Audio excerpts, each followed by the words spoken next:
Tinitigan ko ang napakataas na mansyon sa harap ko. Grabe, ang laki pala ng bahay nitong fiance ko, Kuno. Napagdesisyunan kasi nina lolo at lola na ipakasal ako sa isang lalaking hindi ko naman kilala. Talaga namang ang mga matatanda, uso pa rin sa kanila ang arranged marriage. Para makilala ko naman ang mapapangasawa ko, naisipan kong mag-apply bilang isa sa mga katulong nila. Siyempre, ayoko munang magpakilala. Gusto ko munang malaman kung ano ba talaga ang ugali ng ikakasal sa akin. Kapag masama ang ugali, ay naku, goodbye agad. Maghahanap na lang ako ng iba. Yung mabait at Ducks Haven daw kasi kapag Ducks.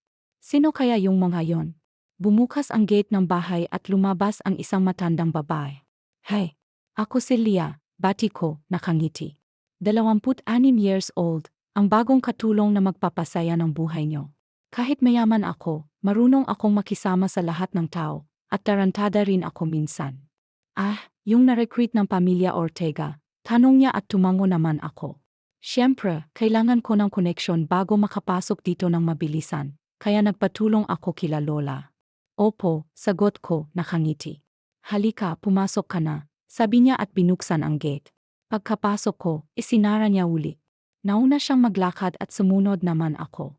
Ang ganda ng garden nila, kaya pasado sa akin. May isang magandang babaeng may edad at isang lalaki sa sala. Mukhang sila na ang future in-laws ko, kung sakali. Grabe ang gaganda ng lahi nila, mukhang masasarap. Ma'am, sir, siya na ho yung ni-recruit ng pamilyang Ortega, sabi ng matandang babaeng sumundo sa akin. Ikaw pala yun, iha. Gumiti ang soon-to-be mother-in-law ko. Tawagin mo na lang akong Ma'am Celeste ha, at ito namang asawa ko ay si Sir Victor. Hello po. Ako po si Leah, bati ko, nakangiti. Nice meeting you po. Ang ganda mo, iha, puri sa akin ni Ma'am Celeste. Small things po, sagot ko. Kapag pinuri ka, magpasalamat ka agad, hindi yung nagpapakit ka pa. Ano po ba ang magiging trabaho ko? Tanong ko. Nagkatinginan silang mag-asawa at parang nag-alangan pa. Yaya ng anak namin, sagot ni Sir Victor, medyo atubili. Kakaalis lang kasi ng yaya niya, at yun lang din ang bakanteng trabaho, kaya doon ka na lang muna namin ilalagay. Madali lang po pala, sagot ko, nakangiti. Easy lang po yon. Sino po ba sa anak ninyo ang alagaan? Bata ho ba, sabi ni Lola. 2 kaya ang anak ng mga Guevara. Malay ko ba kung baby yung isa? 28, sagot ni Ma'am Celeste. Matanda na yung alagaan mo. Hindi lang siya makalakad dahil sa nangyari sa kanya. Tumango-tango naman ako. Ayos na rin naman sa akin yon. Si Sir Fander ang alagaan mo, sabat na matandang babae. Fander. Sakto pala siya yung magiging asawa ko kung sakali. Game po ako, sabi ko, nakangiti. Don't worry, ma'am, mabait po ako at mapagkakatiwalaan, kaya huwag po kayong mag-alala sa anak nyo. Nagkatinginan ulit silang mag-asawa.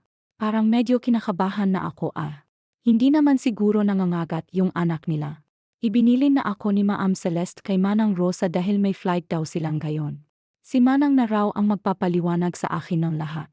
Kapag may nangyari raw ngayon, makukuha ko pa rin ang sahod ko ng kompleto kahit umalis ako ngayong araw. Manang, ano bang ugali ni Sir Fander? Tanong ko sa kanya. Nangangain ba?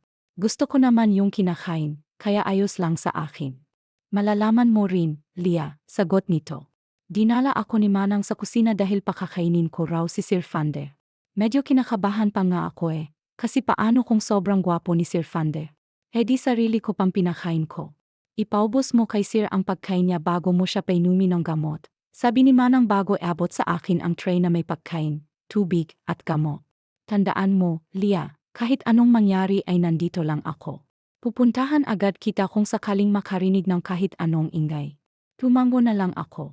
Grabe namang makapagbiro rito, parang may sinasabing demonyo. Inihatid ako ni Manang sa tapat ng pinto ni Sir Fander. Huminga naman ako ng malalim bago kumatok. Come in. Isang malamig na boses ng lalaki ang narinig ko. Napalingon ako kay Manang na nakatago sa isang gilid. Sumenyas lang ito sa akin, kaya pinihit ko ang door knob. Nakita ko ang isang lalaking nakaupo sa electric wheelchair, nakaharap sa veranda. Likod pa lang, gwapo na. Sir, ito na po yung pagkain nyo, sabi ko, mahina. Lumingon naman ito sa akin. Nanlaki ang mga mata ko nang makita ko ang gwapong mukha nito. Grabe rin ang ganda ng katawan nito. Isang kindat lang nito, bubuka kaagad talaga ako. And who are you? Tanong nito, malamig. Bago niyo pong yeya. Punyeta. Bigla na lang may bumuhos na malamig na tubig sa akin. Hindi pa ako nakaka-move on sa tubig, may bumagsak namang timba sa ulo ko. Mabuti na lang at hindi ko nabitawan yung hawak kong pagkain na natalsikan na ng tubig. Leave, galit na sabi nito. I don't need you here. Napapikit ako bago mapahilamos. Nang idilat ko ang mga mata ko, nakita ko bigla si Lucifer. Lucifer na Pilay version. Sira ulo ka ba? Singhal ko sa kanya bago ibaba ang pagkain. Nakita ko ang gulat sa mukha nito dahil sa sinabi ko. What did you just say? Tanong nito, sa lubong ang kilay. Ang sama ng ugali mo, sabi ko, inis. Dinumihan mo na ako, pati yung pagkain dinumihan mo pa. Hindi mo ba alam na maraming taong nagugutom ngayon? You're fired, singhal nito at itinuro ang pinto. Leave, mama mo leave, singhal ko pabalik sa kanya. Kainin mo yang pagkain mo kung ayaw mong isalaksak ko, yan sa bibig mo. Ito ba ang mapapangasawa ko? Kung, ngayon pa lang ayoko na sa kanya. Gwapo at halatang dukes, pero masama naman ang ugali. Baka kapag naging mag-asawa kami, matagpuan agad siya sa ilog na palutang-lutang. How dare you to say that? I am your boss, galit na sabi nito. Gusto mo bang kasuhan kita? Aba, subukan niya. Siya pang makukulong. Aba, hindi ako tinuruan ni Lola na magpaapi. Lumapit ako sa kanya at pumwesto sa likuran. Itinulak ko yung wheelchair niya, pero hindi ito umaandar. Bitawan mo yung wheelchair ko, galit na sabi nito. Kumain ka, sabi ko sa kanya. Huwag mong susubukan yung pesensya ko ha. Itutulak kita dito mula sa veranda. You can do that, galit na sabi nito. Lumipat ako sa harapan niya. Namiwang ako bago ilapit ang mukha ko sa kanya. Hindi ako yung taong pa-sweet Jill ha, at palaging umintindi, kaya huwag mo akong susubukan, sabi ko, seryoso. Hindi ka na bata, kaya umayos ka. Wala akong pakialam, sabi nito at itinulak ako. Biti na lang at sa kama ako bumagsak. Kung sa sahig, baka nauntog pa ako. Inis naman akong tumayo at manggaganti, pero may humawak na sa akin. Diyos mio ka, Lia, sabi ni Manang. Kay sir pala kami dapat mag-alala. Manang, palayasin niyo yan, galit na sabi ni Fander. Kapag talaga hindi mo kinain yang pagkain mo, ililigaw kita, banta ko sa kanya. Unggoy na Pilay, singhal ko pa. Mabilis na akong hinila palabas ni Manang. Saka lang yata ako kumalma nang mawala si Unggoy na Pilay sa harapan ko. Balak ko pa naman sanang. Kaya pala kami dapat mag-alala niyan, sabi ni Manang, natatawa. Manang, sorry po sa nangyari kanina, sabi ko. Hindi lang ho talaga kinaya ng powers kung ugali niya eh. Lia, mabait naman si Sir Fander. Yan ka lang, dahil sa nangyari sa kanya'y nagbago siya, sabi ni Manang, malungkot. Pakiramdam din kasi ni Sir ay naging pabigat na siya. Sa sobrang stress, hindi na niya minsan alam ang tama at mali. Ayaw niya rin na may magyaya sa kanya. Gusto niya mag-isa siyang kumikilos. Medyo nawala ang galit ko, pero 1% lang. Ano ho bang nangyari sa kanya? Usisa ko. Enkwentro dahil lang sa isang misyon, sagot ni Manang. Dating Philippine Navy si Sir Fander. May misyon sila at may sumabog na granada malapit sa kanya. Napuruhan si Sir Fander at ilang buwang nagpagaling sa ospital eh. Sa awa naman ng Diyos, nakaligtas siya. Yun nga lang, tuluyan na siyang nawalan ng kakayahang makapaglakad. Okay po, Manang, sabi ko.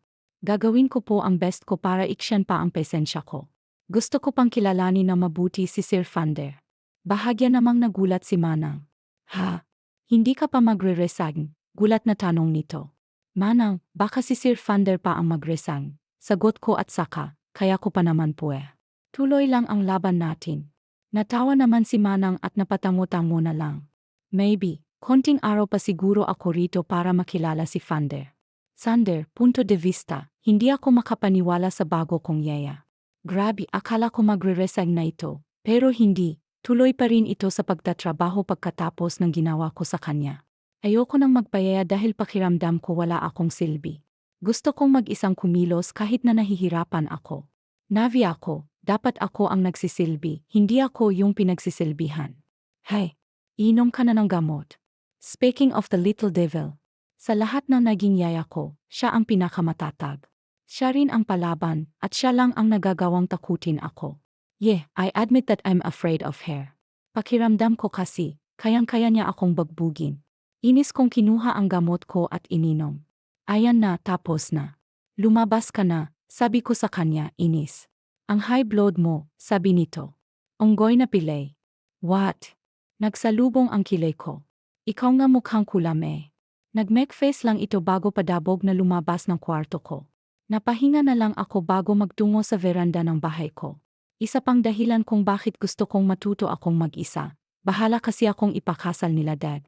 Ayokong maging pabigat sa magiging asawa ko kung sakali. Baka kasi pag nagpabigat ako, iwanan niya rin ako kagaya ng babaeng minahal ko noon. Wow, nagre-relats kayata ah. Nagulat ako nang may nagsalita. Nang tumingin ako sa loob ng kwarto ko, nandoon ang yaya kong si Lia. Prante itong nakaupo sa isang upuan at kinukutkot ang kuko niya. What are you still doing here? Tanong ko, inis bago pumasok sa kwarto ko. Tapos na ang trabaho mo, hindi ba? Umalis ka na. Sabi ni Manang, ipaghel raw kita. Sagot nito bago tumayo. Sinusundan ko lang siya ng tingin habang tinitingnan ang mga litratong nakadisplay. Sino itong babaeng kasama mo sa picture? Kinuha nito ang litrato kung saan kasama ko ang totoong mommy ko. It's my mom, sagot ko. Nasagot ko na ang tanong mo, ibaba mo na yan at lumabas ka na. Hindi nito pinansin ang sinabi ko. Mommy mo di ba si Ma'am Celeste ang mommy mo? Tanong nito. Pwede ba yon? Dalawang mommy mo? Mommy Ina is my second mother, sagot ko. Stepmother ko lang si mommy Ina. Matagal nang patay ang totoong mother ko. Napatango-tango naman ito. Ano yun, mag-isa ka lang anak ng daddy mo at totoong mommy mo? Tanong nito at tumango naman ako. Teka nga, huwag ka nga magtanong na parang close tayong dalawa. Sabi ko, inis. Bakit ka naman sumasagot? Tanong nito, masungit. Nga, bakit ba sinasagot ko ang babaeng to? Maganda si Lia at malaanghel ang mukha, kaso para siyang gangster kumilos. Lumabas ka na sa kwarto ko't magpapahinga na ako, sabi ko sa kanya, masungit. Ang sarap mong gapangin kaso masungit ka, diretso ang sabi nito, kaya't napanganga na lamang ako. Magpakabait ka sa akin para magapangita okay, kumindat ito bago maglakad palabas ng kwarto ko. Grabe, hindi ko talaga kinakaya ang babaeng yon. Napailing-iling na lamang ako bago sumampa sa kama ko at nahiga. Napahinga ako ng malalim bago ipikit ang mga mata ko hanggang sa makatulog ako. Nang magising ako'y bumungad agad sa mukha ko ang mukha ni Lia. Sobrang lapit ng mukha nito sa mukha ko. Halata namang nagulat ito nang magmulat ako ng mga mata. Anong ginagawa mo? Singhal ko bago itulak ang kanyang mukha palayo sa akin. Are you trying to kiss me? Anong kiss? OLL. May lamok lang sa mukha mo Singhal nito pabalik sa akin. At bakit naman kita hahalikan? Gold ka ba? Saka na ako magnanakaw ng halik sa'yo kapag hindi na masama yang ugali mo. Kahit masarap ka, type kita, may taste pa rin naman ako no. Hindi naman ako sumagot at nagsalubong lamang ang aking mga kilay. Madalas sweet siya, pero mas madalas baliw. Tumatawag si Ma'am Celeste at si Sir Victor, sabi nito. Sabi ni Manang, tignan daw kita kung gising ka. Yes, sakto namang may lamok sa mukha mo. I don't believe in you, masungit kong sabi. Edi huwag arte, nito. Masungit ding sabi nito. Kukuhanin ko na lang yung cellphone at baka may tulak pa kita sa hagdan imbes na tulungan tiyan ka ng unggoy na pilay. Bago pa ako makapagsalita ay mabilis na itong lumabas ng kwarto ko. Kapag talaga nakausap ko sila Ma'am sasabihin kong tanggalin na ang Lia na yon. Ilang sandali nga lang ay bumalik na si Lia dala ang cellphone. Inyabot niya sa akin yon at agad ko namang kinuha. Ano, hindi ka pa ba alis? Nakataas ang isang kilay na tanong ko sa kanya. Leave cheese mo ang witch, leave cheese mo ang witch. Panggagaya nito sa akin bago umirap. Lagyan ko talaga ng lango ang pagkain mo mamaya. Lintik na to. Padabog tong lumabas kaya't napailing na lamang ako. Nakakatuwa pala kapag napipikon siya. Ma'am, sabi ko sa kabilang linya. Kahit pa stepmother ko lang si Mommy Ina, parang tunay na anak ang turing sa akin nito kaya't ganon din ako sa kanya. She's very sweet and caring mother, she's like my mom. Thunder, kahit hindi ko siya nakikita alam kong nakangiti siya. Are you okay my son? Yeah, maybe. Magulong sagot ko narinig ko kay Manang na palagi kayong nag-away ng bago mong yaya, napasimanggot ako dahil sa sinabi nito. Anak please be kind to Lia, mabait naman siyang tao.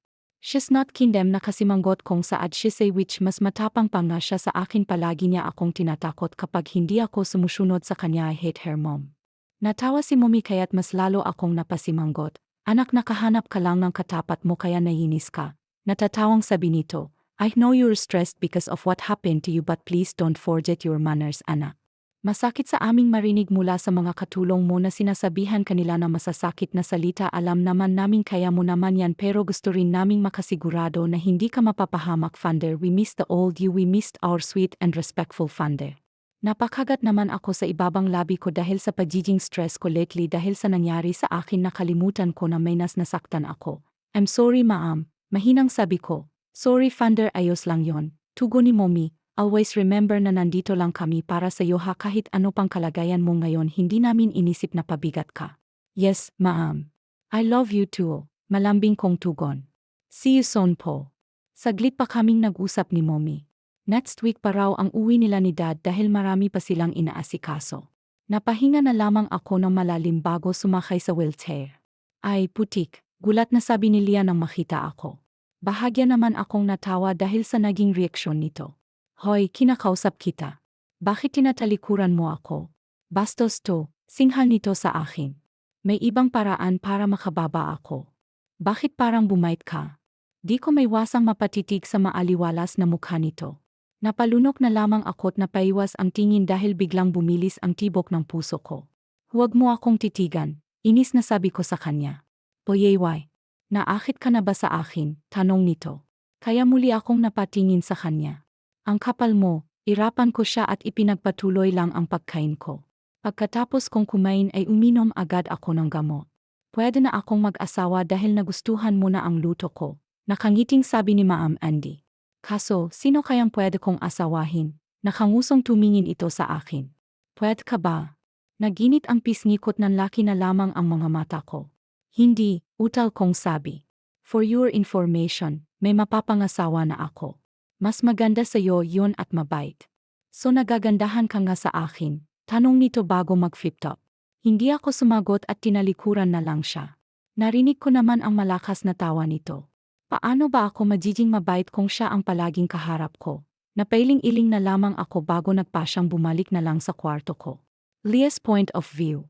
Good mood ako ngayon dahil medyo nakilala ko na ang ugali ni Funder. Medyo alangan pa nga rin ako sa kanya pero medyo go na rin. Funder, good morning. Masiglang bati ko nang makapasok na ako sa loob ng kwarto niya. Ano na naman? Manggugulo ka na naman, nakasimanggot na sabi nito. Oh, mo. Masungit, ganting sabi ko sa kanya. Nandito lang ako para sabihin pupunta tayo ng mall. Anong gagawin doon? Tanong nito. Magnanakaw, sarcastic ang sagot ko. Ano pa bang gagawin sa mall? Malamang mamamasyal at kakain. Lumabas-labas ka naman nang hindi ka nakukulong dito sa bahay kaya puro bad vibes kang pinupilik. Ayoko, sabi nito. Ikaw na lang kung gusto mo. Hindi ko siya pinansin at nagsimulang pumili ng susuotin niya. Pinili ko yung simple pero casual. Oh, ayan. Magpalit ka na. Inilapag ko ang napili kong damit sa kama niya. Ayokong ka, inis na sabi nito. Amo mo ako kaya't dapat respetuhin mo ang desisyon ko. Katulong mo ako kaya dapat respetuhin mo rin ako, tugon ko. Saji na, magbihis ka na. Ang hirap namang kausap ng taong to. Binabalik ko nga siya sa liwanag para hindi siya tuluyang lamunin ng kadiliman. Siya naman tong ayaw. Kapag talaga napiko niya ako, tuluyan ko na siyang pasasamahin sa liwanag. Magbibihis ka ba o ako ang magbibihis sa'yo? Mamili ka, Funder, panawag ko sa harapan niya. Ano? Gusto mo ba akong bihisan pa? Ako na, sigaw nito ng akmang lalapitan ko na siya. Natawa naman ako dahil namumula ito. Iba pala mahiya ang kampon ng kadiliman. Nagiging tisino, oh. Bakit nandito ka pa? Panonoorin mo ba akong magbihis? Sarkastikong tanong nito. Sagot ko bago bumungis-ngis. Mas lalo namang namula ang buong mukha nito. Bago pa siya maging angry bird ng tuluyan, lumabas na agad ako ng kwarto niya. Nagtungo ako sa kwarto ko para magpalit na rin. Dagandahan kong aura para naman mapagkamalan kaming mag-asawa. Pagkatapos kong magbihis ay lumabas ako ng kwarto ko. Natigilan ako nang makita ko si Funder sa salas. Para itong modelo sa wheelchair. Ang sarap mo, wala sa sariling sambit ko bago siya lapitan. Yang bunganga mo, sita nito sa akin. Tumawa lang ako bilang tugon. Lumabas kaming dalawa ng bahay at dumiretso sa kots nila. Dalawa kaming nasa backseat. Ano ba kasing gagawin sa mall? Tanong ng katabi ko. Hindi ako sumagot at kinuha lang yung cellphone ko at saka kumuha ng litreto ko. Katulong ka ba talaga? Sa kutis mo, mukha kang mayaman.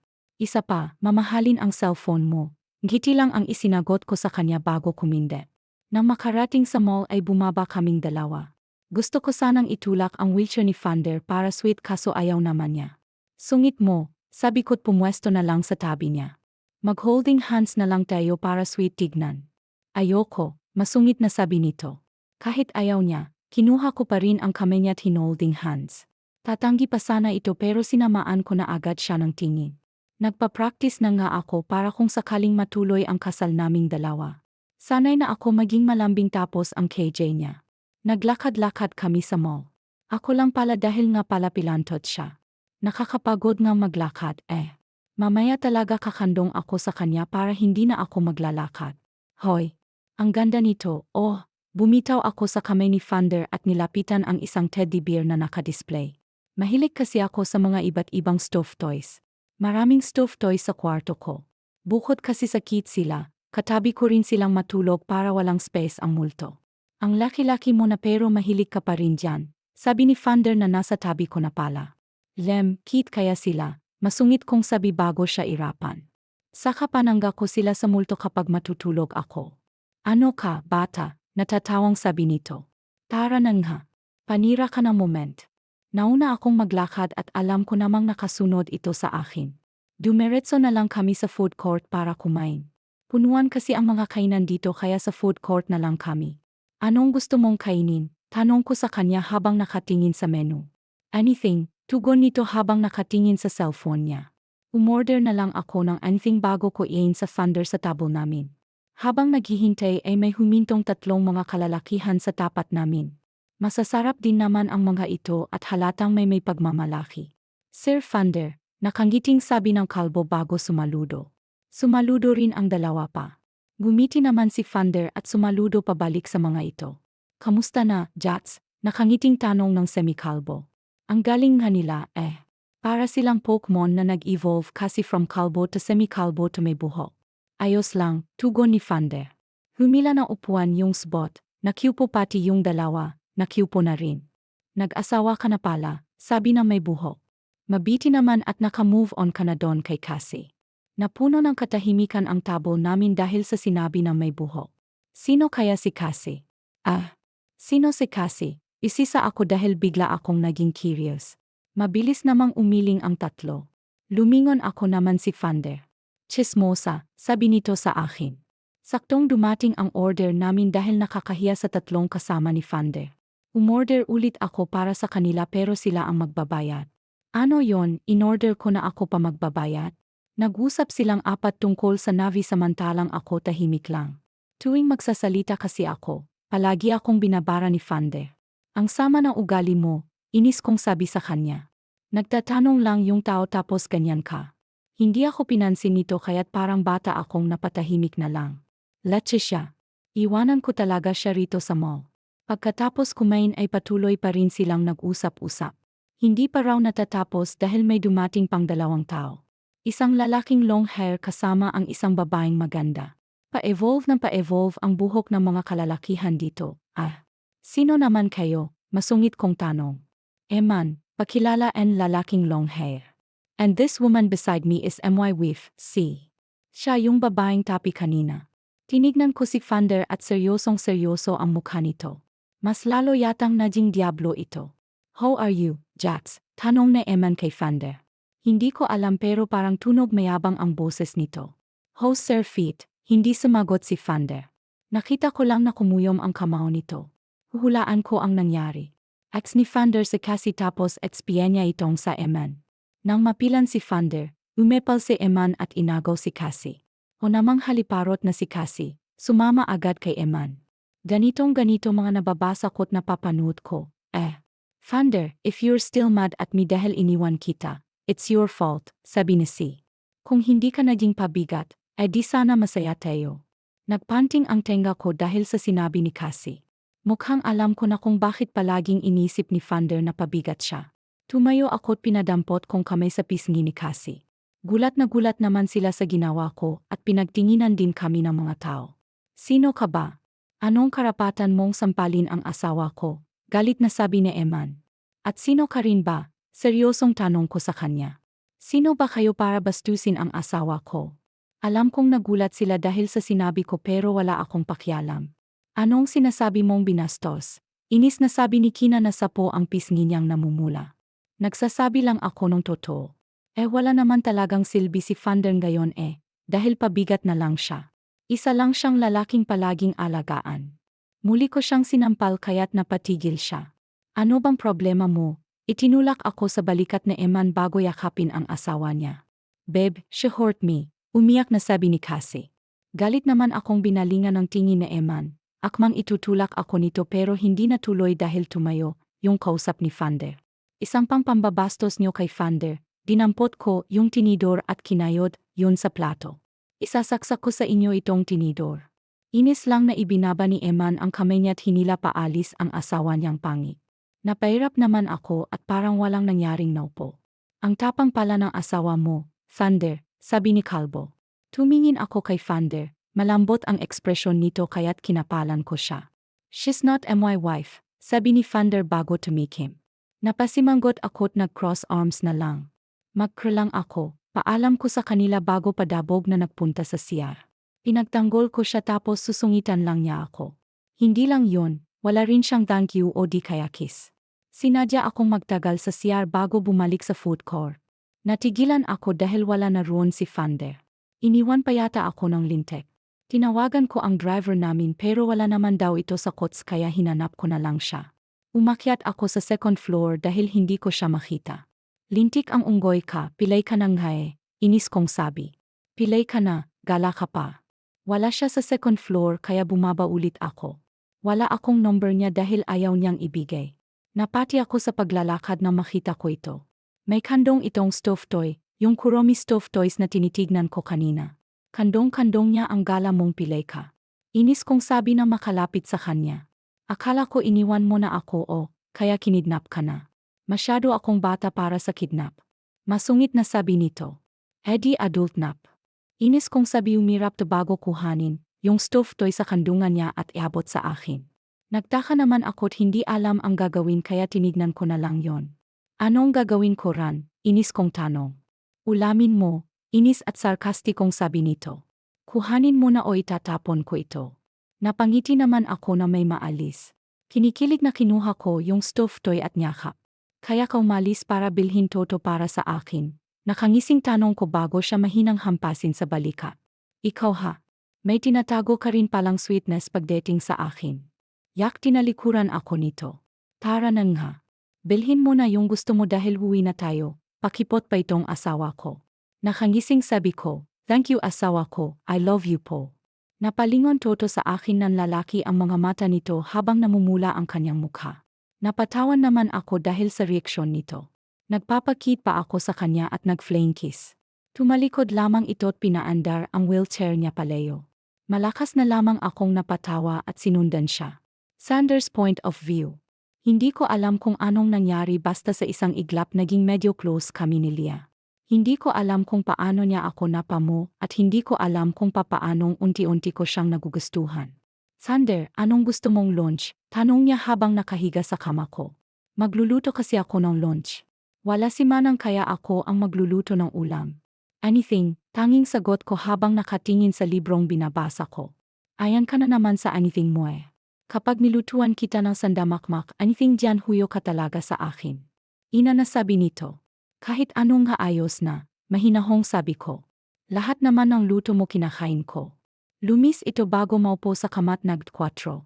Papaano kung ako ang magpakain? Nakangising tanong niya liasaw ko sa kanya. Gustong-gusto niyang paakit akong asarin natutuwa naman ako kaso syempre lalaki ako may sasaludo talaga kahit ayaw ko, na na-joke lang sabi nito bago tumayo dito ka na muna't magluluto lang ako ng ulam natin hangumiti ito sa akin bago lumabas ang kwarto ko itinabi ko naman ang librong binabasa ko bago lumabas ang kwarto ko, wala naman akong gagawin kaya't panonorin ko na lang siyang magluto. Bumaba ako at dumiretso sa kusina. Napatigil ako sa pagpasok sa kusina nang makita si Liana.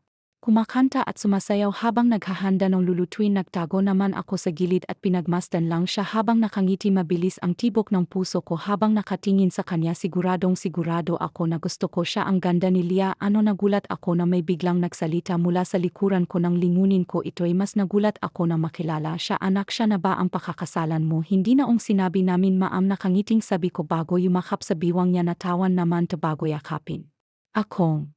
Pabalik nararamdaman ko ring sumali si Daddy sa yakapan. How are you? Tanong ni Dad nang humiwalay sila sa yakap. Maayos lang po. Nakangiting sagot ko. Mukhang hae. Nakangising sabi ni Mommy bago sumilip sa kusina. At yung nasa kusina ang dahilan kung bakit ka maayos, Mommy. Nahihi ang sabi ko't napatawan na lamang ito, Thunder. Napalingon ako sa tumawag sa akin. Natigilan ako na makita si Yula, stepsister ko. Siya anak ni Mommy, ina sa dati niyang asawa. Hindi kami magkasundo dahil may ginagawa ito na hindi ko gusto. She's obsessed with me kahit alam niyang bawal. Patuloy pa rin siya. Hey, bati ko sa kanya bago tipid ng ngumiti. I miss you. Nakangiting sabi nito sa akin. Sobrang miss na miss kita, Thunder. Yula, may usapan tayo ha? Seryosong sabi ni Mommy sa kanya. Last chance mo na ito, Yula, kaya't umayos ka. Gumiti lang si Yula at tumango. Ma'am Celeste. Napalingon kami kay Lia. Halatang gulat na gulat ito. Hawak pa nito ang sandok. Hindi ho kayo nagsabi na uwi pala kayo, sabi ni Lia. Sandali po't dadagdagan ko yung ulam na niluluto ko. It's okay, Lia. Nakangiting sabi ni Daddy sa kanya. Ayos na sa amin ang niluluto mo, sabi naman ni Mommy. Pasensya ka na't hindi kami nakapagsabi ha. Gusto sana naming sorpresahin si Thunder kaso mukhang kami pa ang nasurpresa. Such po, Ma'am. Pahinga muna po kayo dahil magluluto muna ako. Nakangiting sabi ni Lia at muling pumasok sa kusina. Nagtungo naman kami sa sala para na rin makapagpahinga sila Mommy at Daddy. Who's that Jill? Thunder, tanong ni Yula. She's Lia, sagot ko. She's a very special woman for me. Napatango-tango naman ito, pero nababakas kung hindi niya nagugustuhan ang sinabi ko. Sana nga lang ay wala na siyang gawing kalokohan uli. Naban kasi siya sa bahay dahil ginapang niya ako. Hindi naman ako nag-atubiling magsumbong dahil para na rin yun sa kapakanan niya. Very special woman na parang nung nakaraan lang na dumadaing ka natanggalin ko siya, sabi ni Mommy at lumapit sa akin. Masyado ka na bang nabago ni Lia? Hindi ko ho alam, sagot ko bago bahagyang napanguso. Basta nagising na lang ako na gusto ko na siya. The more you hate, the more you love, natatawang sabi ni Daddy bago mapailing. Masaya ako dahil bumalik na ang dating baby Thunder ko, sabi ni Mommy bago yumakap sa akin. Sobrang happy ako para sa Thunder pero may fiance ako, Ma'am, mahinang sabi ko. Makikipag-usap kami sa pamilya Guevara tungkol diyan, sabi ni Mommy. Kung saan ka masaya, doon lang kami. Hinding-hindi namin agawin ang kasyahan mo, Thunder. Napangiti naman ako at tumango lang. Isang oras lang ang lumipas ay tinawag na kami ni Lia para kumain. Bahagya akong natawa dahil marungis ito. Ang dami niyang sauce sa mukha't parang taranta pa ito. Lia, pagtawag ko sa kanya't kaya't napatigil ito sa paglalakad. Sinanyasan ko siyang lumapit sa akin na agad naman niyang ginawa. Uho kayom, muko naman to agad kong pinahid ang sauce sa mukha nito gamit ang daliri ko. Bahagya naman natigilan dahil sa ginawa ko. Nagsalubong ang tingin naming dalawa, pero sa huli siya na rin ang umiwas. Dapat sinabi mo na lang, sabi nito bago mabilis na tumalikod. Natawan na lamang ako dahil muntik pa itong masubsob. Nang makarating ako sa dining ay hindi pa rin kami nagsimulang kumain. Hinihintay pa naming matapos si Lia na magdala ng tubig. Kain na po, nakangiting sabi ni Lia. Sabayan mo na kami, iha, nakangiting sabi ni Daddy sa kanya. Tatanggi pa sana ito, kaya't hinawakan ko agad ang kamay niya't hinila siyang paupo. Huwag magsalita at kumain na lang, Lem, malambing kong sabi sa kanya. Umirap lang ito at tumango kaya't napatawa ako. Nagsimula kaming kumain. Bakit pinasabay siya? She's just a maid, sabi ni Yula kaya napatingin kami sa kanya. Yula, saway ni Mommy sa kanya. What? I'm just stating facts, sabi ni Yula na para bang walang masama sa sinabi niya. Maid, it's just a maid. There's nothing wrong if you're eating with your maid. Parehong tao lang ang kumakain kaya't anong masama roon, sabi ni Lia bago magtaas ng isang kilay. You should not invalidate your maid's feelings and what's your point? Salubong ang kilay na tanong ni Yula. Ang point ko, matuto ka sanang rumespeto, Sagot ni Lia at matamis na ngumiti. Isa pa, ako na ang nagluto tapos ako pang huling kakain. That's bad girl, damn, that's my girl. No more words, Yula. Seryosong sabi ni Mommy sa kanya. Mahigpit lamang na napahawak si Yula sa kanyang tinidor bago nagpatuloy sa pagkain. Pagkatapos kumain ay pinagpahinga na ni Lia sila Mommy. Kahit gusto pa ng mga itong tumulong sa paglilikpit. Oh, ikaw, magpahinga ka na, sabi ni Lia kay Yula. Hindi ko kailangan ng audience kaya umalis ka rito. Tumingin sa akin si Yula. Thunder, hatid mo ako sa room ko, nakangiting sabi nito. Ikaw lang ang pinaalis ko, ba't isasama mo si Thunder? Sabat ni Lia bago ako harangan. Audience ko yan si Thunder, kaya maghanap ka ng ibang sasama sa'yo kanina ka pa. Inis na sabi ni Yula kay Lia. Bakit ba ang kapal ng mukha mo dito? Katulong ka lang naman dito, hindi ba? Yula, enough. Seryoso ang sabi ko sa kanya. Go to your room. Masamang tingin muna ang ipin nito kay Lia bago ito padabog na umalis. Hinarap ko naman si Lia. Akala ko ba ayaw mo ng audience? Nakangiting tanong ko sa kanya. Kapag ikaw ang audience, syempre gusto ko. Tugon nito bago kumindat sa akin. Kumabog naman ang dibdib ko dahil sa sinabi nito. Bakit pakiramdam ko inaangkin mo ako? Nakangiting tanong ko sa kanya. Bakit, magpapaangkin ka ba? Balik na tanong nito. Nakapangalumbaba naman ako at tumitig sa kanya. Yes, Lia. Willing akong magpaangkin basta't ikaw ang angkin. Hisinghal nito sa akin bago mabilis na tumalikod. Natawan na lamang ako bago mapailing-iling. Lia's point of view na pahinto ako sa pag-ayos ng mga labahing damit ni Thunder na ang may talipandas na bigla na lang enas ng gripo sa host kaya't nabasa ako. Hala, sorry, sabi ni Yula, ang stepsister ni Thunder na maharot. Ayon sa source ko obsessed ito kay Thunder. Napalayas na ito dahil sa kalokohan nung ginawa kay Thunder. Hindi ako maniniwalang hindi niya sinadya ilang araw na kayang mainit ang dugo sa akin yan at pinapalayo niya ako kay Thunder. Hindi ko naman ito pinansin at ipinagpatuloy na lang ang ginagawa ko. Wala ka bang balak na umalis rito? Tanong nito sa akin. At bakit naman ako alis? Balik kong tanong sa kanya. Nag-enjoy naman ako sa trabaho ko. Nag-enjoy sa trabaho o nag-enjoy sa paglandi sa kapatid ko? Nag-cross arms pa ito. Magkano bang kailangan mo para umalis ka rito? Name your price at babayaran pa kita. Magkano bang ibibigay mo? Tanong ko dahilan para mapangisi siya. Lem, 1,000,000, sagot nito. 1,000,000. Humawak ako sa baba ko na tila nag-isip. Okay, dodoblehin ko basta't kami ni Thunder ang layuan mo. Nawala ang gisi sa mukha niya dahil sa sinabi ko. Kulang ba? Okay, Saji, gagawin kong 3,300,000 lumayo ka lang sa amin ni Thunder, you bitch. Zigil na sabi nito. Yes, I am a bitch. Nakangiting sabi ko sa kanya bago siya lampasan. Pumasok na ako sa loob ng bahay para puntahan si Thunder. Pahakbang na ako sa hagdan nang biglang may humila ang buhok ko. Akin si Thunder, galit na sabi ni Yula na humihila sa buhok ko. Sa akin lang siya mapupunta, ako ang mamahali ni Thunder at ako ang makakasama niya habang buhay are. Lintik ka, dain ko habang hawak ang kamay niyang humihila sa buhok ko. Bitawan mo nga kung baliw ka dahil kapag napuno ako iuntok talaga kita sa peder. Hindi naman to nakinig sa akin at mas lalong diniin ang paghila sa buhok ko. Masakit, sinabi, inis kong sabi. Sinipa ko siya mula sa likuran kaya't medyo lumuwag ang hawak nito sa buhok ko. Mabilis naman akong umikot at kinagat ang kamay niya nakahawak sa buhok ko kaya't nabitawan niya ako. Ako naman ang humili sa buhok niya kaya siya naman ang napadaing. Hindi kita inaanong nieta, kainis kong sabi. Gusto ko siyang intog sa peder kaso maaway na ako. Kaya't kinaladkad ko na lang siyang palabas at dinala sa pool area. Itinulak ko siya sa swimming pool. Papatayin kitang, malandi ka, galit na sabi nito. Diyan ka, dag na matauhan kang, burikat ka, singhal ko sa kanya. Pumasok na ako sa loob ng bahay at nakita kong palabas ang pamilya ni Thunder. Anong nangyayari? Tanong ni Ma'am Celeste. Nagwawala ho yung anak niyo eh. Sagot ko bago ayusin ang buhok ko. Lumabas si Ma'am Celeste at si Sir Victor. Si Thunder naman ay lumapit palalo sa akin at hinawakan ng kamay ko. Are you okay? Alalang tanong nito. Hindi ko nauntog sa padalang kapatid mo kaya hindi ako okay. Inis kong sabi. Natawan naman to bago hawakan ng kamay ko. Doon tayo sa kwarto ko para kumalma ka, malambing na sabi nito. Inaya ako nito sa kwarto niya. Nang makarating kami doon ay pinaupo niya ako sa kama. At siya na ang nag-ayos ang aking buhok. Kumalma ka na, malambing na sabi nito. Si Mommy nang bahala kay Yula, ang gwapo mo kakas kaya't kahit kapatid mo patay na patay. Sabi ko bago kurutin ang matanggos niyang ilong. Ang sarap-sarap.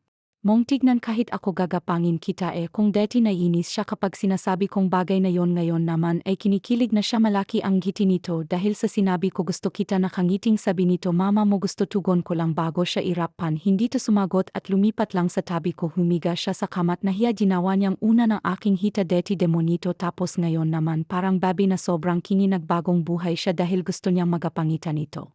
Ang parents nila ni Thunder Yula. Ano bang nangyayari sa sayo nayak na tanong ni Ma'am Celeste sa anak?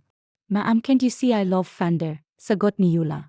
Gusto ko siya una pa lang sinabihan na kita sinabihan na kita na huwag pakasalan si Tito Mats. Pero hindi mo ginawa Yula magkapatid kayo ni Thunder kahit hindi kayo magkadugo. Sabi ni Ma'am Celeste. Please naman gumising ka sa realidad no mas mahalaga sa akin si Thunder. Sabi ni Yula bago lumingon sa gawin namin ni Thunder Thunder please love me back. Kahit anong sabihin mo gagawin ko, napahinga na malalim si Thunder, Yula now mahinahong sabi ni Thunder just my sister. Okay si Lia ang mahal ko. Kahit hindi dapat akong umiti dahil seryoso ang nangyayari ngumiti pa rin ako ang haba kasi ng hair ko, kahit buhok ko sa baba humahaba na. Boy why can't you love me back ha? Umiyak na tanong ni Yula because you're my sister tugon ni Thunder please heal yourself. Yula bagsak balikat lang na lumabas si Yula sumunod naman sa kanya ang parents nila ni Thunder. Sa tingin ko dapat ipatingin niyo sa psychiatrist si Yula. Sabi ko kay Thunder kahit nainis ako sa kanya nag-alala pa rin naman ako sa tingin ko kailangang maggamot ng mental health. Tugo ni Thunder bago ako hilahin pahiga let's sleep together Lia ang kingi mong unggoy ka natataw ang sabi ko sa kanya sayo lang naman tugo nito bago yumakap sa akin tumagilid naman ako paharap sa kanya masyado mo akong sinasanay paano kung wala na ako tanong ko sa kanya paano kung umalis ako baka hanap. Hanapin ko ang bisig mo at huwag ka na lang umalis malambing na sabi niya dito ka na lang sa tabi ko magpakasal tayong dalawa may fiance ka kaya hindi tayo pwede pinutol nito ang aking pagsasalita iurong kong kasal makasama ka lang ang tanga nito ako rin kaya yung fay mong ngumiti lamang ako't sumiksik sa kanya susulitin ko na alis na kasi ako bukas magpapaalam na ako bilang yaya Lia dahil sa gusto ko na magpakilala bilang magiging asawa ng isang Thunder Ortega. Hindi ko alam kung gaano akong katagal nakatulog nang magising ako'y wala na si Thunder sa tabi ko mabilis naman akong tumayot lumabas katulong ako rito tapos masyadong makapal mukha ako kasalanan ni Thunder to pinatulog ba naman ako sa biceps niya nang makababa ako wala na ito sa sala dumiretso ako sa kusina at nakita ko siya doon na naghahanda ng merienda hinakangiting bati nito sa akin upo ka naghahanda ako ng merienda date para sa ating dalawa next bagong buhay ka na talaga Nakangising sabi ko bago naupo ngumiti lamang to bago tapusin ang paghahay niya baked macaroni ang nakahain kaya naman nakakagutom talaga nang makalapit sa Thunder ay nagsimula na kaming kumain dalawa ang sarap ng gawa niya pwede na talaga kaming magpakasal you like it nakangiting tanong nito. Tumango naman ako mami-miss ko toto sabi ko sa kanya alis na kasi ako bukas tila nawala naman tanggana dahil sa sinabi ko iwanan mo na talaga ako seryosong tanong nito magkikita pa naman siguro. Tayo sagot. Kuwag ka na maging malungkot yan hindi mo ba ako mahal tanong nito kumain na lang tayo sa halip ay sagot ko ako lang ang nagsasalita sa amin habang kumakain tahimik lang si Thunder at parang dinamdam na ang sinabi ko ayoko rin kasi munang sabihin sa kanyang totoo gusto ko yung surprise yung tipong magiging balang itlog niya dahil sa sobrang gulat at saya huwag ka nang umalis sabi nito habang nagliligpit ako ng pinagkainan namin kung may problema kasabihin mo lang ata ayusin mo. Yung deal mo sa fiance mo tugon ko kapag naayos mo na babalikan kita napatigil ako nang yakapin ako nito mula sa likuran Lia ayokong umalis kamahinang sabi nito napahinga ako ng malalim at hinarap siya Thunder para sa atin din ang gagawin ko tugon ko mataman ko siyang tinignan napakagat naman to sa ibabang labi niya bago tumalikod at walang salitang umalis hala nagtampo na ang bebe kong pilay na pailing-iling na lamang ako at tinapos na ang ginagawa ko nagtuloy-tuloy na ang hindi pagpansin sa akin. Ni Thunder mukhang masama talaga ang kanyang loob kinabukasan ay ayaw akong harapin ni Jack kaya sa parents niya na lang ako nagpaalam Lia masasaktan ang anak namin sabi ni Ma'am Celeste sigurado ka na ba talaga Ma'am Celeste kapag bumalik ho ako gagapangin ko na ho ang anak niyo tugon ko hindi pa naman po ito ang last kaya huwag kang mag-alala we will miss si Lia sana makabalik ka agad sabi ni Ma'am Celeste bago ko yakapin hihintayin ka namin ha thank you po nakangiting tugon kong ngumiti ako. Sa mag-asawa bago naglakad papalapit sa gate bago lumabas sa gate tinanaw ko muna ang veranda ni Fander nandoon ang binata at nakatanaw sa akin kakawayan ko sana siya kaya lang bigla na lang itong tumalikod at pumasok sa kanyang kwarto na pailing-iling na lang ako bago tuluyang lumabas nakaabang agad ang driver na sa labas kaya dumiretso agad ako sa car. Ma'am Lia, welcome back, sabi ni Mang Pidot, saan po tayo kung nasan po si Lola dahil maimportante akong sasabihin, tugon ko tumanggo lang ang driver.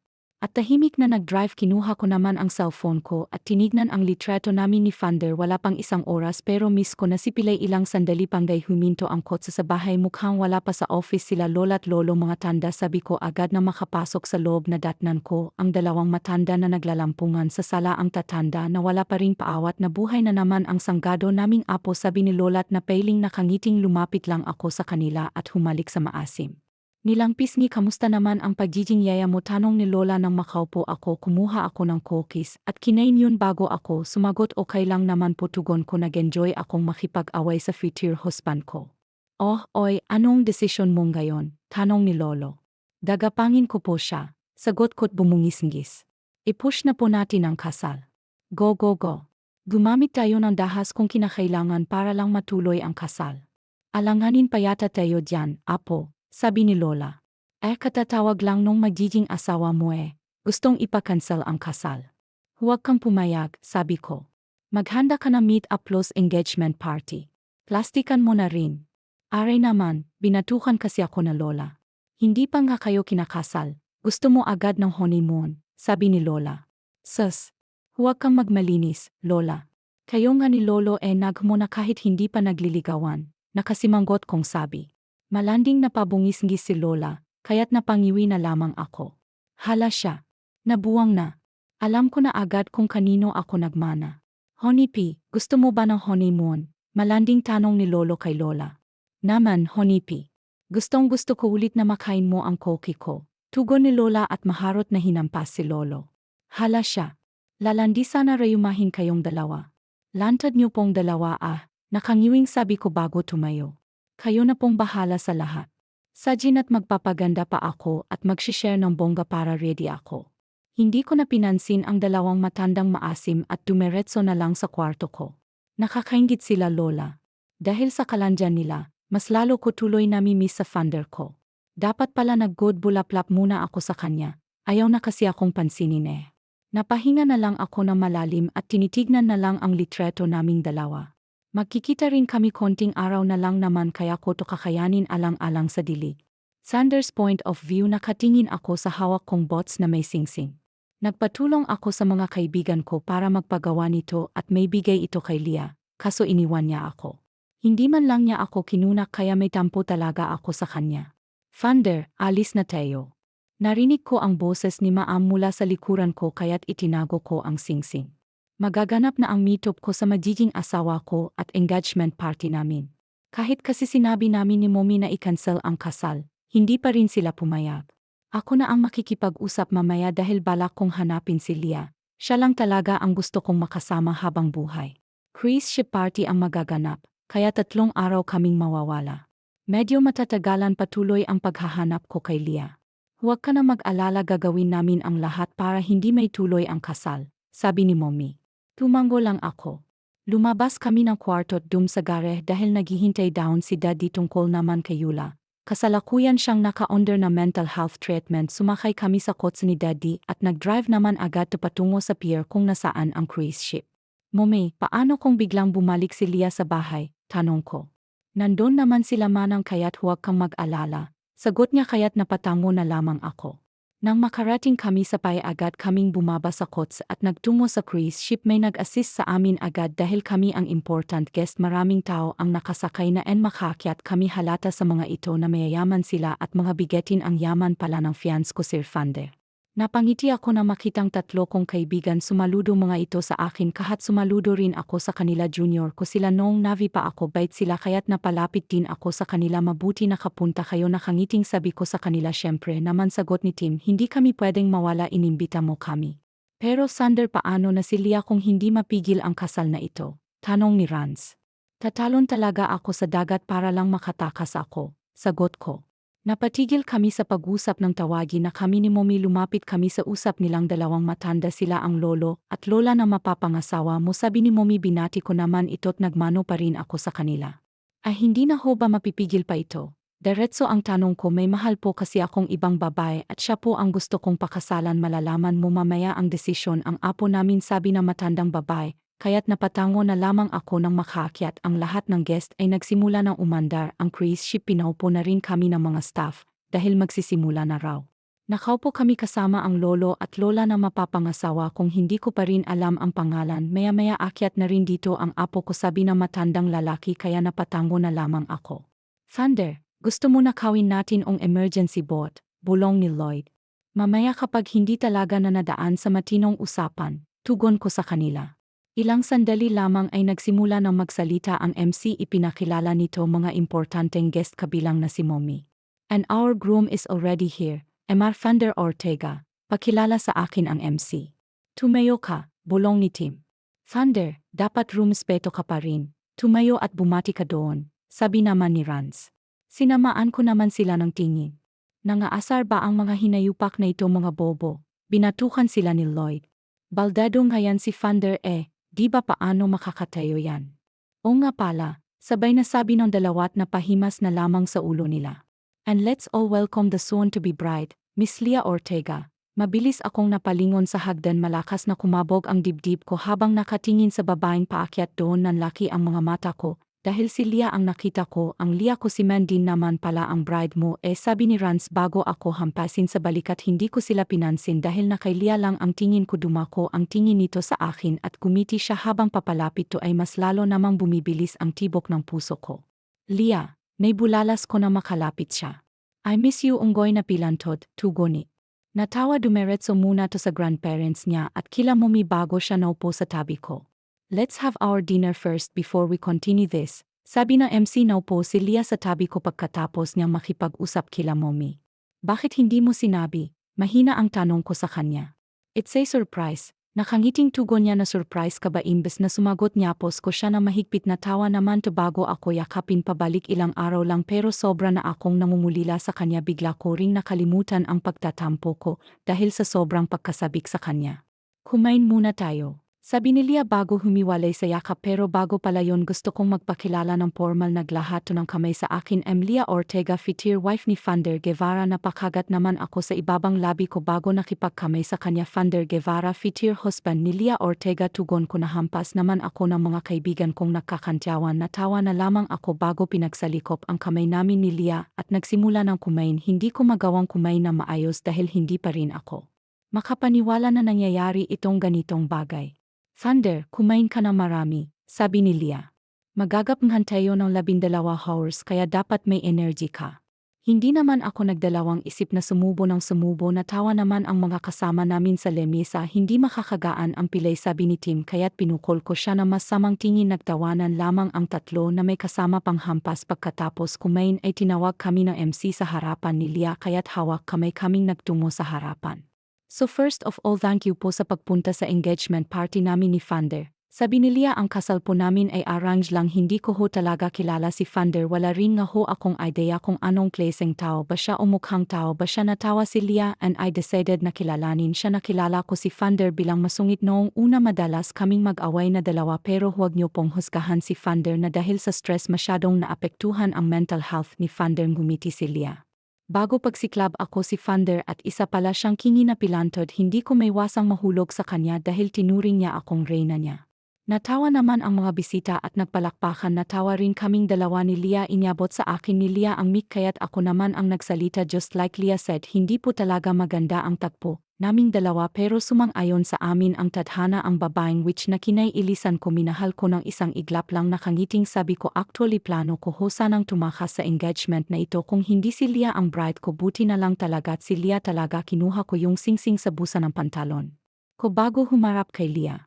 Leah 100% na ako sa iyong sure kung hindi ikaw ang pakakasalan ko mas gusto ko na lang na tumanda akong mag-isa kaya Leah will you marry me? Ang usapang gapangan lang bakit may propose. Tanong nito bago matawa pero syempre naman bakit ako tatanggi yes na yes Thunder magpapakasal ako sa iyo nagbalak pa ka naman ng mga bisita naming dalawa lumuhod ka naman muna sigaw ni Rance. Para mas romantic sigaw naman ni Lloyd, hirapan ko na lamang ang mga ito bago isuot ang singsing sa daliri ni Leah. Napangiti naman ang babae bago yumukot at halikan ako sa labi. I'm so happy for the both of you. Masayang sabi ni Momit lumapit sa amin, kasunod niya si Daddy at ang grandparents ni Leah. Yakap kami ng mga ito kaya't napangiti na lamang ako pagkatapos na madramang eksena. Wag na ang tunay na party, gusto kong masolo si Leah kaya't inaya ko ito sa pinakamataas ng cruise ship. Hindi naman kami nahirapan sa pag-akyat dahil may akyatan na para sa mga naka-wheelchair. Parang nung nakaraang araw lang nagtatampot, namumulila pa ako. Sabi ko kay Leah, hinila ko siya't inupo sa kandungan ko, yumakap to sa leg ko't hinalikan ako sa pisngi. Akala ko ba gusto mong i-cancel ang wedding? Nakataas ang isang kilay na tanong nito. Paano ko pa ika-cancel ang dream bride ko ng bride ko? Nakangiting sagot ko bago ko pisilin ang kanyang biwang. Paano kung maganda pa lang ang naging bride mo? Kung sakasakali, tanong nito, ika-cancel mo pa rin ba lahat ng kasal? Ika-cancel ko kung hindi ikaw ang bride, tugon ko. Isa lang talaga ang gusto kong bride at ikaw yun, Leah Ortega. Sus, patay na naman toto sa akin. Parang deti lang gusto mo akong sakalin, ngayon gusto mo na akong sakalin sa kama. Nakangising tumitig kaming dalawa sa makikinang na bituin sa kalangitan habang magkayakap. Leah's point of view. Iba ang saya ko ngayon, yung tipong wala pang dilig pero ang blooming mo na masayang naging tulog ko dahil kasama't katabi ko si Vander. Tulog lang talaga ang nangyari sa aming dalawa, sobrang gentleman. Kasi ni Vander, gusto niyang ikasal muna kaming dalawa bago kami gumawa ng baby, kaya ayon pinaligaya ko na lang siya gamit ang ibang paraan. Nagkilisyan kaming dalawa hanggang sa mapagod kaming dalawa. Good morning, malambing na sabi ni Vander bago ako hapitin sa biwang at ikandong swerte na rin ako na si Vander ang mapapangasawa ko. May libreng na kasi ako, charing lang. Kamusta ang tulog mo? Tanong ko bago haplusin ang buhok niya gamit ang kamay ko. Super good, malambing nitong tugon bago ako halikan sa balikat, kaso nanakit yung puson ko. Nagagalit kasi si Vander II. Gusto mo bang hilutin ko? Mahalay kong tanong. Magaling akong manghilot kaya huwag ka na matakot. Nararamdaman kong may tumitigas sa inupuan ko. Napangisi naman ako't gumalaw-galaw doon. Napahawak naman na mahigpit sa akin si Vander, kaya't napangisi ako. Leah, paungol na sabi ni Vander, na hindi nasabi ko. Tumigil ako, mang tatayo na ako pero pinigilan ako nito. Madilim ang mukha nito at para siyang tigring gusto kong sakpangin. Yes, my love, mapang akit na tanong ko sa kanya. Hilutin mo ako? Namumula ang mukhang sabi nito. Can you do it? Tinatanong pa ba yan? Nakangising tanong ko. Pinundot ko ang automatic walk ng wheelchair niya. Nagtungo kami sa room naming dalawa. Ako ang bahala, sabi ko bago umalis sa kanyang kandungan. Lumuhod ako sa harapan niya at tinanggal ang zipper ng kanyang pantalon.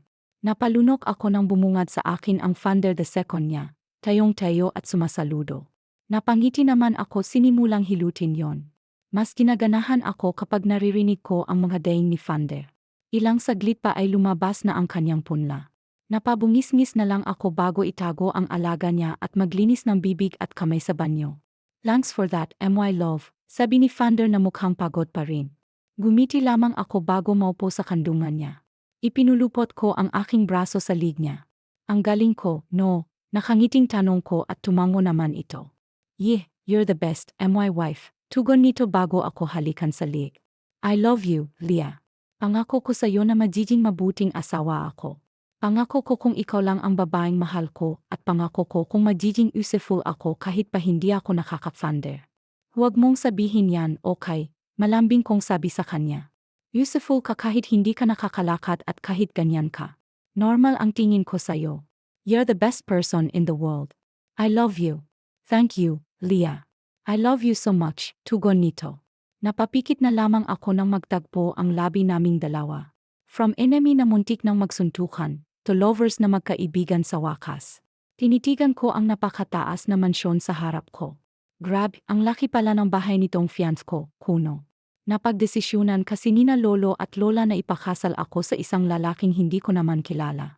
Talaga namang ang mga matatanda, uso pa rin sa kanila ang arranged marriage. Para makilala ko naman ang mapapangasawa ko, naisipan kong mag-apply bilang isa sa mga katulong nila. Siyempre, ayoko munang magpakilala. Gusto ko munang malaman kung ano ba talaga ang ugali ng ikakasal sa akin. Kapag masama ang ugali, ay naku, good be agad. Maghahanap na lang ako ng iba. Yung mabait at Ducks Haven daw kasi kapag Ducks. Sino kaya yung mga yon? Bumukas ang gate ng bahay at lumabas ang isang matandang babae. Hey, ako si Leah, bati ko, nakangiti. 26 years old, Ang bagong katulong na magpapasaya ng buhay niyo. Kahit mayaman ako, marunong akong makisama sa lahat ng tao, at tarantada rin ako minsan.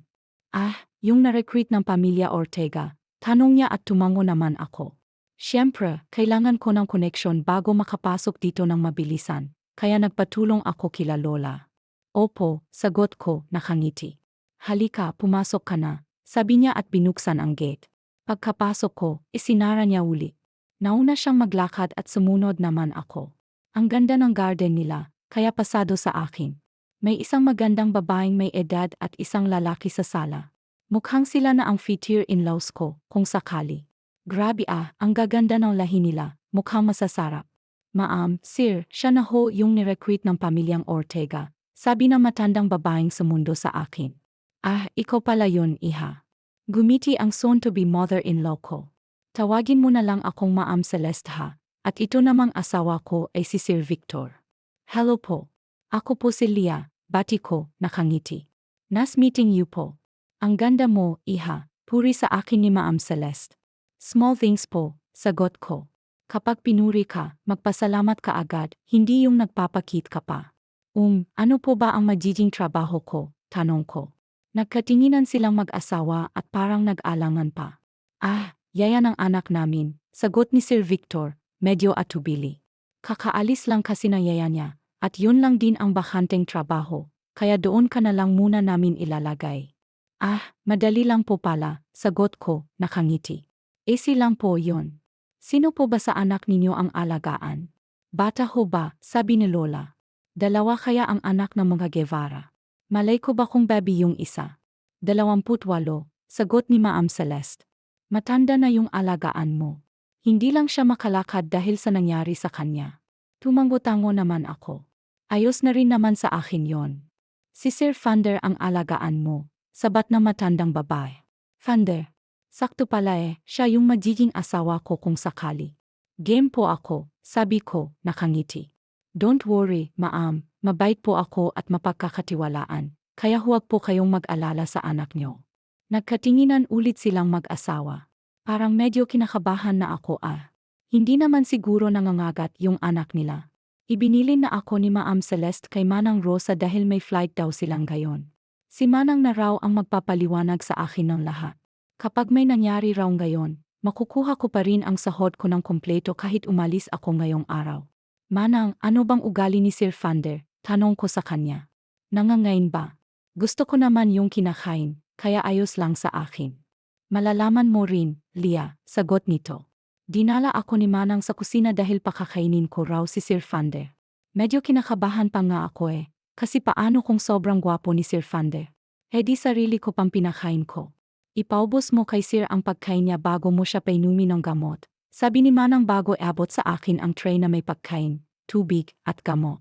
Tandaan mo, Leah, kahit anong mangyari ay nandito lang ako.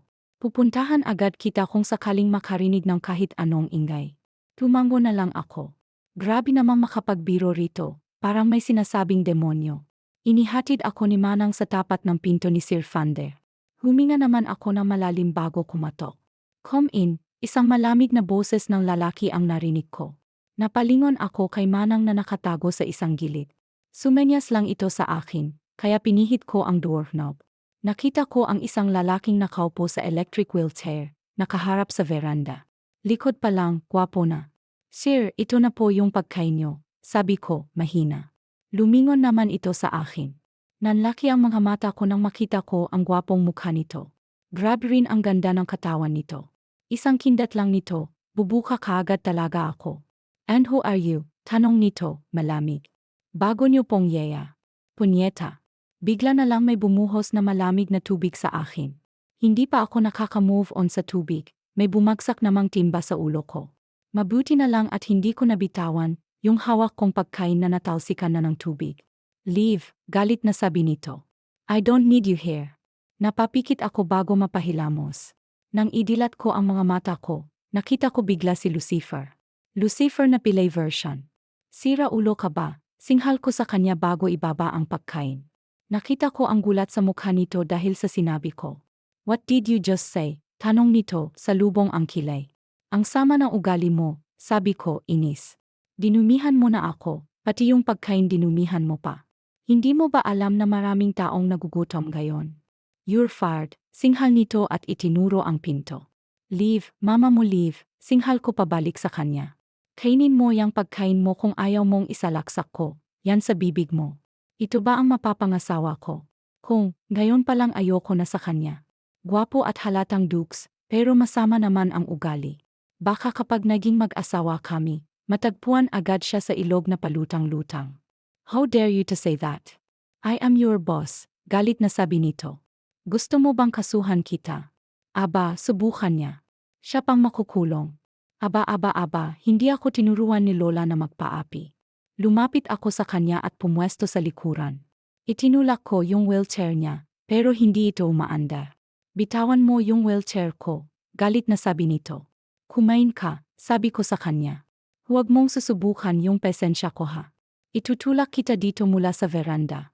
You can do that, galit na sabi nito. Lumipat ako sa harapan niya. Namiwang ako bago ilapit ang mukha ko sa kanya. Hindi ako yung taong pa-sweet Jill ha, at palaging umintindi, kaya huwag mo akong susubukan, sabi ko, seryoso. Hindi ka na bata, kaya umayos ka. Wala akong pakialam, sabi nito at itinulak ako. Biti na lang at sa kama ako bumagsak.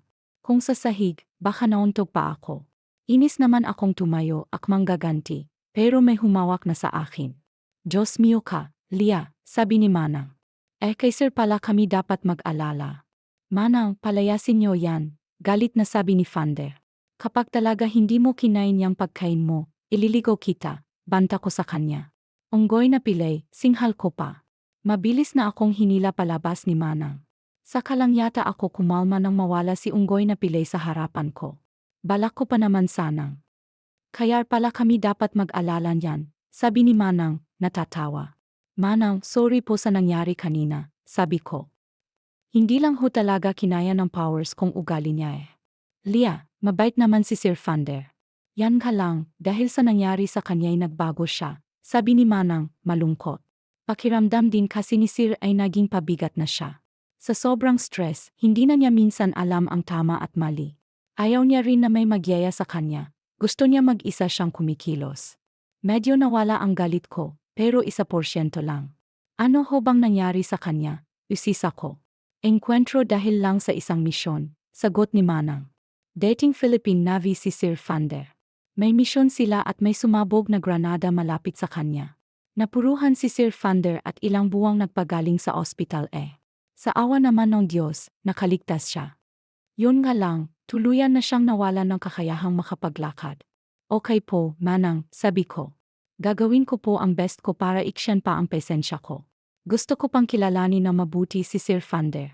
Bahagya namang nagulat si Manang. Ha? Hindi ka pa magre-resign? Gulat na tanong nito. Manang, baka si Sir Fander pa ang mag-resign. Sagot ko at saka, kaya ko pa naman po eh. Tuloy lang ang laban natin. Natawa naman si Manang at napatamo-tamo na lang. Maybe, konting araw pa siguro ako rito para makilala si Fander. Sander, punto de vista, hindi ako makapaniwala sa bago kong yaya. Grabe, akala ko magre-resign na ito, pero hindi, tuloy pa rin ito sa pagtatrabaho pagkatapos ng ginawa ko sa kanya. Ayoko nang magpayaya dahil pakiramdam ko wala akong silbi. Gusto kong mag-isang kumilos kahit na nahihirapan ako. Navi ako, dapat ako ang nagsisilbi, hindi ako yung pinagsisilbihan.